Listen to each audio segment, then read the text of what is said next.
یہ کہتے ہیں کہ سجدے سے اٹھتے ہوئے ترتیب یہ ہوتی ہے، پہلے پیشانی، پھر ناک، پھر دونوں ہاتھ، پھر دونوں گھٹنے اور پھر گھٹنوں پہ ہاتھ رکھ کر پنجوں کے بل کھڑے ہوں۔ کسی نے ایک دم پورا چہرہ اٹھا لیا، پیشانی اور ناک دونوں، تو کیا حکم شرع ہوگا؟ دیکھیں زیادہ سے زیادہ یہ خلاف سنت ہوا، بلکہ خلاف مستحب کہیں تو زیادہ بہتر ہوگا۔ پہلے پیشانی پھر ناک ہونی چاہیے تھی، لیکن ایک ساتھ بھی اگر چہرہ اٹھا لیا تو یہ کوئی مسئلہ نہیں ہے، تھوڑا بہت ثواب میں کمی ہوگی، لیکن اس میں کوئی گرفت نہیں ہے، نہ سزا صاحب ہے، نہ انسان پر گناہگار ہونے کا کوئی حکم لگایا جائے گا۔ یہ کہتے ہیں حالت قیام میں کہا جاتا ہے کہ الحمد پڑھنا واجب، پھر اس کے ساتھ سورت ملانا بھی واجب، تو یہ فرض کیا ہے؟ کہتے ہیں قرات فرض ہے، یہ کیا ہے؟ دیکھیں آپ نے صرف تھوڑا سا مسئلہ سنا، آدھا نہیں سمجھا۔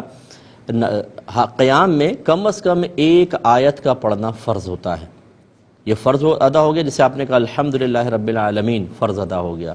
پھر پوری الحمد پڑھنا اور کم از کم ایک سورت ساتھ میں ملانا، یا ایک بڑی آیت جو 3 چھوٹی آیتوں کے برابر ہو، یا 3 چھوٹی آیتیں پڑھ لینا، یہ واجب ہوتا ہے۔ تو پہلے فرض پورا کرتے ہیں، پھر واجب پورا کرتے ہیں، لہذا آپ نے واجب کا قول تو سمجھا لیکن فرض نہ سمجھا، تو ایک آیت کا پڑھنا فرض۔ چنانچہ جب آپ الحمد شریف پڑھتے ہیں اس میں فرض بھی ادا ہو جاتا ہے اور الحمد پڑھنے کا واجب بھی ادا ہو گیا، پھر آپ سورت ملاتے ہیں، سورت پڑھنے کا واجب بھی ادا ہو گیا، تو پھر اس آخر میں کوئی مسئلہ نہیں ہوگا، کوئی سرد صاحب وغیرہ کی حاجت تو نہیں ہے۔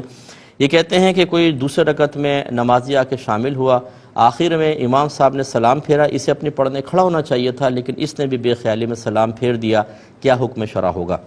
دیکھیں اگر متصلاً سلام پھیرا ہے تو کوئی مسئلہ نہیں ہے، اس میں آخر میں کوئی سرد صاحب بھی نہیں ہوگا، یہ کھڑا ہو جائے اور اپنی نماز کو کمپلیٹ کر لے۔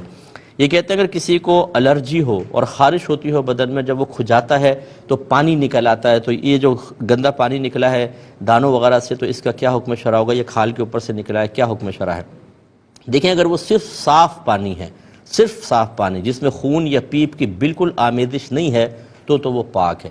ہاں اگر ایسا ہوتا کہ چھالا نوچتے ہیں، اس سے جو پانی بہتا ہے وہ ناپاک ہوتا ہے، کیونکہ کہا یہ جاتا ہے کہ پہلے وہ بلڈ اس میں آتا ہے، پیپ بنتا ہے، پھر وہ بالکل وائٹ کلر کا ہو جاتا ہے، تو وہ اصلاً خون ہوتا ہے، اس لیے وہ نکالیں گے تو بہنے میں خون۔ اور اگر یہ دانے وغیرہ یہ کھال کے اوپر سے نکلتا ہے، صرف سفید پانی، یعنی بالکل کلر لیس پانی اگر ہو، تو اس سے کوئی فرق نہیں پڑتا، وضو قائم رہے گا۔ اور فرض کر لیں کہ اگر تھوڑا سا خون بھی نکل آتا ہے لیکن بہتا خون نہ ہو، یعنی جیسے آپ نے کھجایا تو تھوڑا سا ایسا پانی ابھرا اور آپ کو لگا زرد کا ہے، تو آپ نے یوں ٹیڑھا کیا، اگر یہ چلنا شروع کر دے تو وضو ٹوٹے گا، اگر نہیں چلتا تو آپ کا وضو بالکل قائم رہے گا۔